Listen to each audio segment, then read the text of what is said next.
and welcome to my channel. I am Crystal, and this is the first of my new series called Today I Learned, in which I'll talk about different facts and the figures that I've learned about during the day. And today, what I'd like to talk about, today I learned about the Alnwick Castle. Now, the Alnwick Castle was created or dates back to 1750s, and it's in Northumberland. What makes this castle very unique was its poison garden, and that was started by Duchess Jane Percy. It's a huge tourist attraction because this poison garden holds over 100 of the deadliest and most toxic and poisonous plants and flowers there are. This was odd for the time because it was very different of what was popular, which was apothecary gardens, which was holding medicinal and healing herbs and plants and flowers. So this was the opposite, and that's why it became a huge attraction. And this holds some really awesome toxic plants, monkswood, belladonna.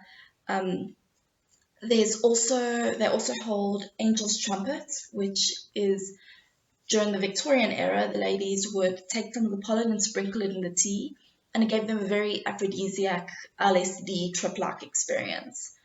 Too much of it, obviously, like all the dangerous plants in there, could kill you. So later years, that pollen was introduced as an ingredient in rat poison.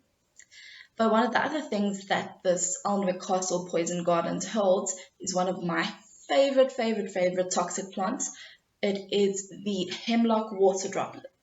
And what this does, the way this affects the person, is it causes all the muscles in their body to constrict, including their trachea muscles.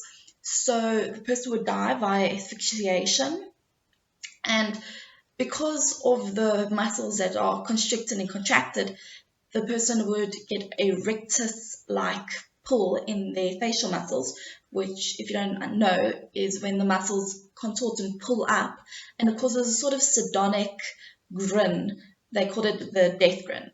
This plant was also called dead man's fingers, and because of that really cool death grin, sardonic smile that you get after they die, is just really cool for me. It looks really interesting.